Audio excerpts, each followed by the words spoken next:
La experiencia estética es una manifestación, un registro y una celebración de la vida de una civilización, un medio de promover su desarrollo y también el juicio último sobre la cualidad de una civilización. John Dewey. La estética es la disciplina filosófica que explica los procesos que generan la experiencia de lo bello y del arte, y analiza los conceptos que intervienen en estos dos campos. El término estética procede etimológicamente de la palabra griega aistesis, sensación. De acuerdo con Jackson Mond, estas sensaciones nos ayudan a ampliar nuestra manera de ver al mundo y se dan por las experiencias que vivimos. Este origen confirma que la estética tiene que ver con las apariencias de los objetos, con las cosas que se pueden experimentar mediante los sentidos. La disciplina filosófica, denominada estética, tiene en cuenta también esta acepción, pues estudia los afectos de belleza o de fealdad que se experimentan ante los objetos. Pero la experiencia estética no se reduce a lo que los sentidos perciben. La estética ha tenido dos ámbitos de estudio. Primero, la naturaleza, calificada como bella o como sublime, y segundo, el arte, objeto fundamental de la estética. En este trabajo, hecho videoensayo, reflexionaremos sobre la estética, los filósofos que desarrollaron planteamientos sobre esta, así como ejemplos de estas ideas y sus obras, entre otros. Cabe aclarar que el objetivo principal de este trabajo es entender y al mismo tiempo explicar la información ya existente relacionada con la disciplina de la estética, de manera que nos permite emprender una reflexión propia sobre la misma.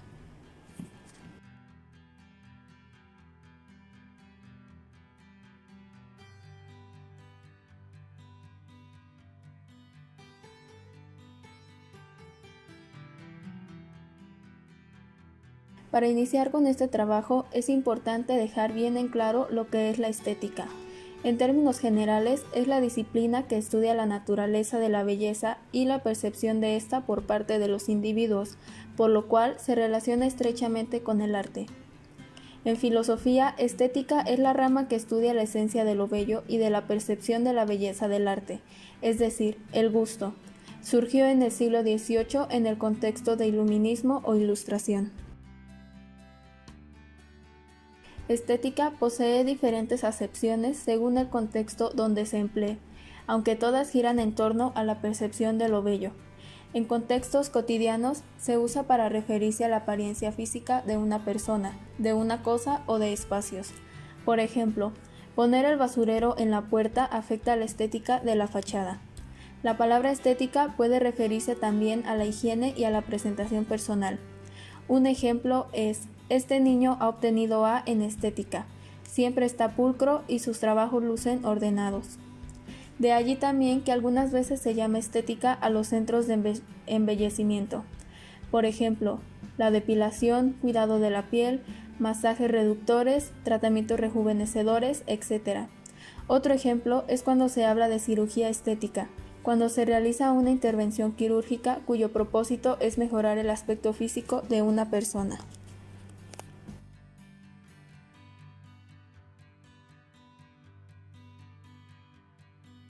Primera consecuencia, el placer estético. Se define la pintura, junto con la poesía y la música, como tres artes consagradas al placer. El arte es fuente de placer, un placer sensorial afectivo que eventualmente se prolonga en un placer intelectual espiritual. Se dice esto porque el arte proporciona este sentimiento, mismo con el que fue creado y con esta intención. La apreciación estética de las obras de arte se funda en la sensibilidad, porque el arte lo que busca es eso mismo, que al admirarlo produzcas una sensación de placer.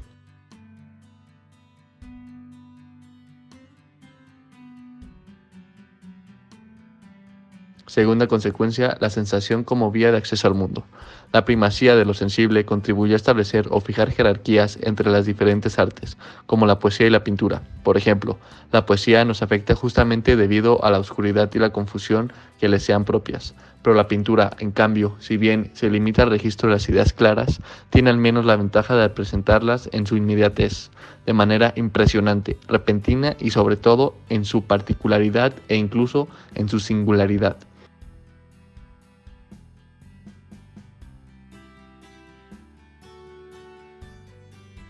Tercera consecuencia, el juicio de gusto como intuición. Para esta tercera consecuencia debemos incluir qué es el individualismo, porque el juicio y el individualismo van de la mano, porque es como la propia opinión de alguien, y estas son diferentes de cada quien.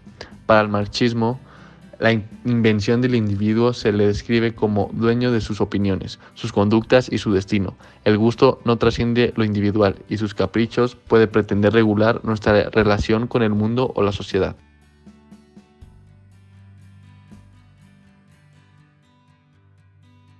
La belleza es una de las categorías de la estética junto con lo sublime, siniestro, cómico, ridículo y grotesco. A continuación veremos cada una de ellas de manera muy general.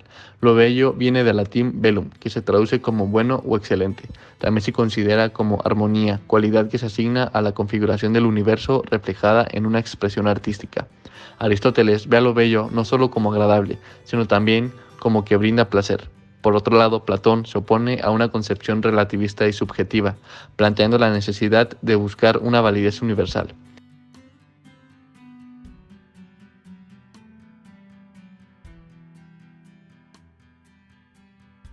Lo siniestro se entiende como lo malintencionado, infeliz o inclinado a lo malo.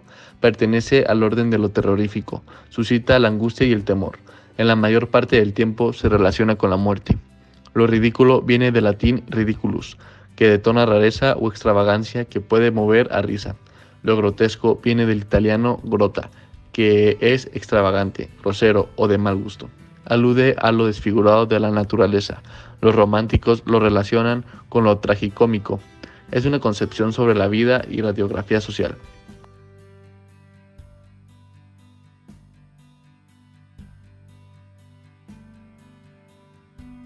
Lo sublime viene del latín sublimis, que significa excelso o eminente. Se presenta de tres maneras: terrorífico, noble y magnificencia. Infunde asombro y respeto. Está por encima de nosotros en su grandeza. Se recoge sin aterrorizar. Fascina y subyuga por la magnitud de su presencia. Algunos filósofos que presentan su idea son: Kant nos dice que es la diferencia de lo bello por impotencia. Burke, quien dice que deriva de realidades o situaciones que producen asombro y terror, el vacío, la inmensidad, etc. Lo cómico es una categoría estética relativa al fenómeno humano de la risa, la comicidad, psiquismo humano que responde a la capacidad de percibir con sentido lúdico. Es un género dramático y en su raíz hay un efecto de automatismo. Algunos filósofos que presentan sus ideas son Hegel, quien descubre que lo cómico un elemento de resolución de tensión, y Vischer, quien afirma que la causa de lo cómico proviene siempre de un absurdo, una debilidad.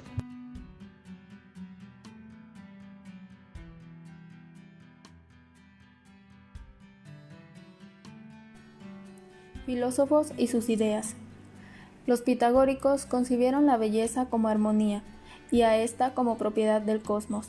Según Filolao, un matemático y filósofo griego pitagórico y presocrático, se define como unión de dos cosas formadas por varias sustancias mezcladas, es decir, por un consenso de lo que se disiente, la unidad entre diferentes.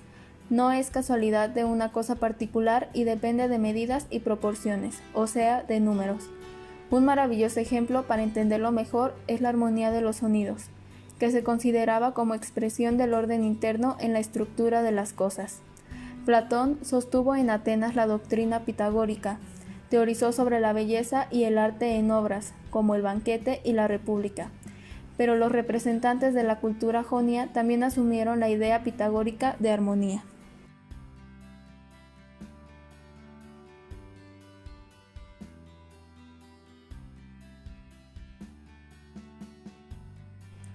Por otro lado, Heráclito, miembro de la primera escuela filosófica griega, observó en el mundo sobre todo la diversidad, mutabilidad y los contrastes.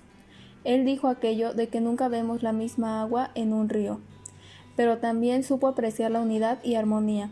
Precisamente dijo que la armonía más hermosa era la que procedía de la diversidad de sonidos o de fuerzas opuestas. Puso como ejemplo el arco y la lira. Disparan y suenan mejor cuanto mayores son sus tensiones y más divergentes las fuerzas que actúan en su interior.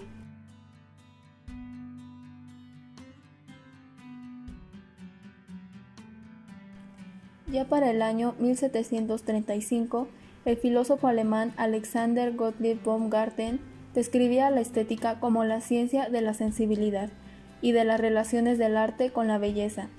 Esto en su texto Reflexiones filosóficas en torno al poema.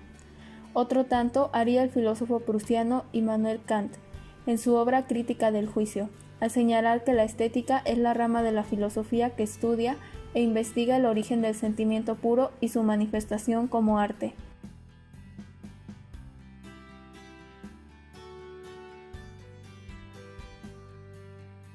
La discusión sobre la naturaleza de lo bello es tan antigua como la filosofía y el arte. Por esta razón, ha sido tratada desde la antigua Grecia por autores como Platón, de quien hablamos previamente, y Aristóteles. Aristóteles, que había sido alumno de Platón, haría lo propio en obras como Arte Poética y Retórica Política, pero dejaría de lado el idealismo platónico para centrarse en un enfoque material.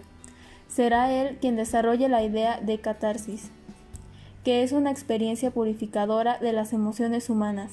Proviene del griego catarsis, que significa purga o purificación. Sin embargo, no ahondaremos en este tema.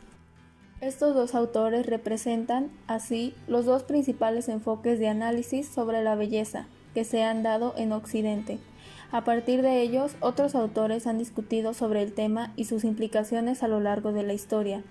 Entre ellos podemos mencionar a Plotino, San Agustín, Santo Tomás de Aquino, Leonardo da Vinci, René Descartes, Edmund Burke, David Hume, Hegel, entre otros.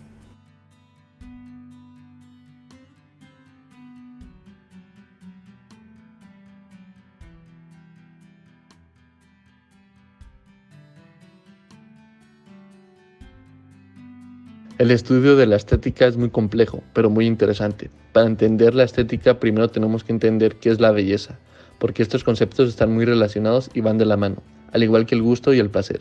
Distintos filósofos a lo largo del tiempo han expresado su opinión sobre este tema, y podemos observar los puntos de vista de cada uno de ellos. Podemos observar las distintas características de la estética y aprender cómo distinguir lo que es bello y no. Nos cuestionamos, ¿lo que es bello para mí lo es para todos? ¿Hay grados de belleza? ¿El placer y el gusto es lo mismo que la belleza? Estos y más cuestionamientos se han hecho sobre el tema, pero así como surgen respuestas, muchas otras preguntas desembocan de las mismas respuestas. Así que a lo largo del tiempo vamos a observar nuevas teorías, cuestionamientos y filósofos con más y nuevas opiniones del tema.